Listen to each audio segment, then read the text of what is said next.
You ask Tiger to solve. This deals with linear equations with one unknown. The final result is r equals 4. Let's solve it step by step. Simplify the expression. Expand the parentheses. Simplify the arithmetic. Group all constants on the right side of the equation. Add 75 to both sides. Simplify the arithmetic.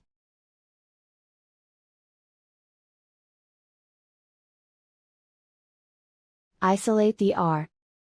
Divide both sides by 15. Simplify the fraction. Find the greatest common factor of the numerator and denominator. Factor out and cancel the greatest common factor. And so the final result is r equals 4.